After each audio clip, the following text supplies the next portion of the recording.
जय माता दी दोस्तों, मैं भाविनी मिश्रा अपने चैनल में आप सभी का एक बार फिर से स्वागत करती हूँ। इस वीडियो में मैं आपसे शेयर करने जा रही हूँ कि जब हम करवा चौथ की पूजा कर लेते हैं तो चौकी कब हटाएंगे, जो प्रसाद है उसका क्या करेंगे, श्रृंगार का जो सामान हमने चढ़ाया है उसका क्या करेंगे। तो ये सारी जानकारी मैं इस वीडियो में दूंगी। तो सबसे पहले चौकी जो है अगले दिन सुबह या 2-4 घंटे बाद ही हटाई जाती है पूजा के। तो उसमें से जो आपने श्रृंगार का सामान चढ़ाया है उसमें से प्रसाद के रूप में, जैसे बिंदी आपने चढ़ाई है, बिंदी लगा लेंगे। चूड़ी जो चढ़ाई है उसमें से 2 चूड़ियाँ आप पहन लीजिए, तो ये प्रसाद के रूप में ले लीजिए। थोड़ा सा सिंदूर ले लीजिए, लगा लीजिए। तो इस तरह से ये प्रसाद के रूप में आप सबसे पहले ये काम करना है।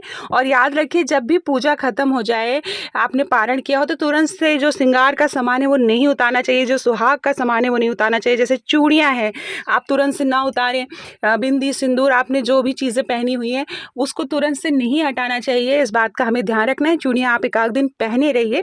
उसके बाद ये जो बाया की थाली है ये पूजा के बाद सासू माँ को दी जाती है। तो सासू माँ को दे के उनको उनका पैर छू के आशीर्वाद लिया जाता है। सासू माँ नहीं है अगर पास में तो उनके नाम से आप रख दीजिए, कहीं और रहती हैं। ससुर नहीं है, सासू माँ विडो हैं, तो आप उनको कुछ पैसे दे के आशीर्वाद लीजिए। और यहाँ पर आप जो श्रृंगार का सामान है वो आप अपनी ननद को या जेठानी को, किसी सुहागिन महिला को आप दे सकते हैं। मिठाई ज़रूर दें और कुछ दक्षिणा के रूप में आप पैसे ज़रूर दें। उसके बाद जो ये फल फूल है वो प्रसाद के रूप में घर के सभी सदस्यों को बांट दें। सबसे पहले अपने पति को खिलाएं, बच्चों को खिलाएं, बड़ों को खिलाएं, सास ससुर को खिलाएं और घर में जो भी सदस्य हैं उनको प्रसाद के रूप में बांट दें। ये जो भी ड्राई फ्रूट्स हैं, जो भी चीज़ें आप प्रसाद के रूप में चढ़ाई हैं, उसमें से कुछ पार्ट जो है आप प्रसाद का वो दक्षिणा के रूप में भी निकालें, जिसको सीधा बोलते हैं। किसी पंडित जी को दान किया जाता है या किसी ज़रूरतमंद को दान किया जाता है, तो उसमें भी आप अलग से थोड़ा सा निकाल दीजिएगा। तो ये सारी चीज़ें आप संभाल के रख लीजिएगा। उसके बाद जो फूल माला है उसको एक जगह एकत्र कर लेंगे और फूल माला को किसी साफ़ सुथरी जगह, आप किसी गार्डन में आप रख दीजिएगा। बहुत से लोग गंगा में प्रवाहित करते हैं या नदी में प्रवाहित करते हैं, तो अब आसपास नदी नहीं मिल पाती है तो आप उसको जो है आप कहीं पे साफ जगह प्रवाहित कर सकते हैं। जो हल्दी की गांठ आपने चढ़ाई है वो पंडित जी को दान दे दीजिएगा। जनेऊ जो चढ़ाया है उसे भी पंडित जी को आप दान दे दीजिएगा।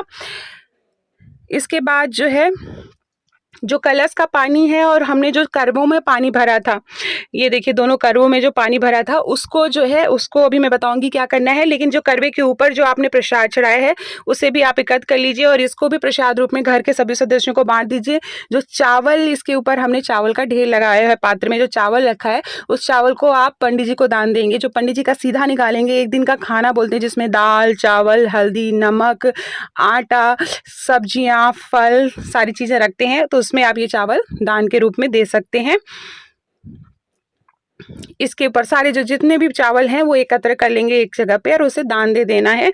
और जो करवों में पानी है उसे किसी साफ़ सुथरी जगह आप डाल देंगे। कहीं आप चाहिए तो आप तुलसी जी में डाल दीजिए या किसी पौधे में, पेड़ पौधे में साफ़ सुथरी जगह डाल देंगे।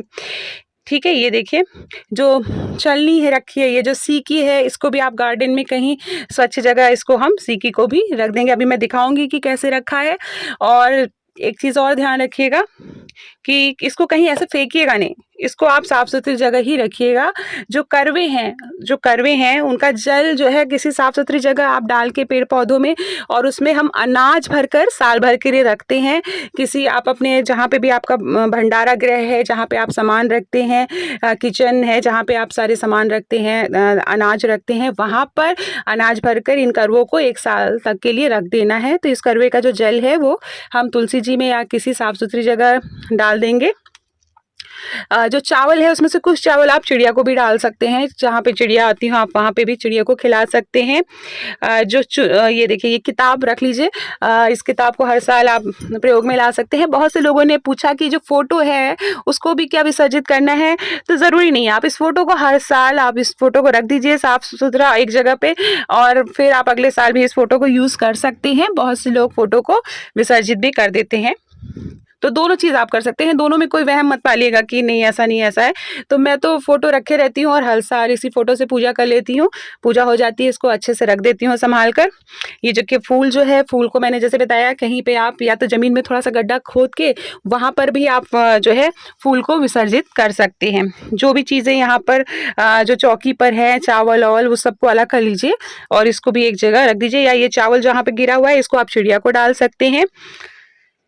तो इस तरह से हम चौकी हटाते हैं। ये देखिए पूरी चौकी हट गई है। अब यहाँ पर गंगा जल इस तरह से गिराएंगे और हाथ जोड़ेंगे, और जो भी देवी देवता यहाँ पे आए हैं वो अपनी अपनी जगह चले जाएं, और हमारा मुझसे जो भी भूल चूक हुई हो, पूजा में गलतियाँ तो हो ही जाती हैं, तो जो भी भूल चूक हुई हो हमें माफ़ करिएगा और अपना आशीर्वाद बनाए रखिएगा। ऐसी प्रार्थना करते हुए हमें यहाँ पर इस तरह से जय कर लेना है और फिर चौकी हटा देनी है।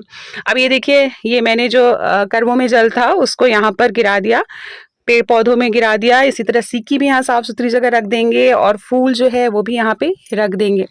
बहुत से लोग पूछते हैं कि जो प्रसाद हमने चढ़ाया है क्या वो हम खा सकते हैं?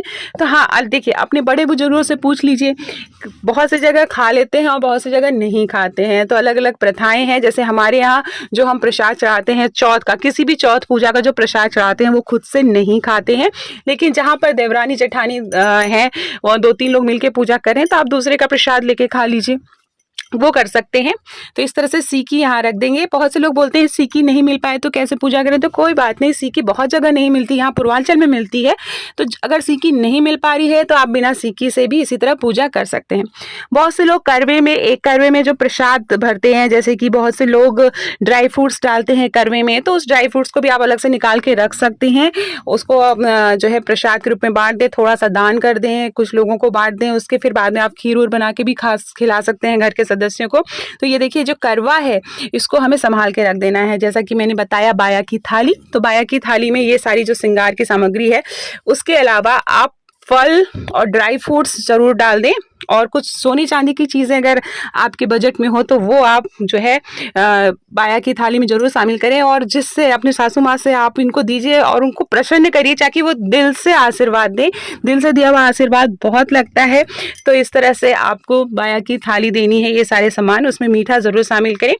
और इस तरह से ये सारी चीज़ें थी। चौकी कब हटाएं, श्रृंगार के सामान का क्या करें? जो श्रृंगार का सामान हमने अलग से चढ़ाया है उससे भी किसी पंडिताइन को दान देना चाहिए, किसी सुहागिन को दे देना चाहिए। तो ये सारी जानकारी थी। इसमें से अगर कुछ रह गया हो तो आप कमेंट बॉक्स में ज़रूर पूछिएगा, मैं आंसर देने की कोशिश करूंगी जल्दी से जल्दी। और आप सभी को करवा चौथ व्रत की बहुत बहुत शुभकामनाएं। ये करवा चौथ हम सब के जीवन में सुख, समृद्धि और ऐश्वर्य लेकर आए। और मेरे चैनल को प्लीज़ सब्सक्राइब कर लीजिएगा। रेड बटन पे क्लिक करेंगे तो बेल आएगी, बेल पे क्लिक करेंगे तो 3 ऑप्शन आएंगे, ऑल पे क्लिक करेंगे तो मेरे सारे वीडियो के नोटिफिकेशन आप तक पहुंच सकेंगे। करवा चौथ की पूजा विधि भी मैंने डाली है, पूजा सामग्री भी मैंने डाली है, आप मेरे चैनल पे जाके देख सकते हैं। वहाँ पे आपको बहुत सारे वीडियो मिलेंगे, जैसे कि सुहाग कैसे लेना है, करवा कैसे फेरना है, और किस दिशा में हमें पूजा करनी चाहिए, और पूजा का जो शुभ मुहूर्त है, चंद्रोदय का समय है, वो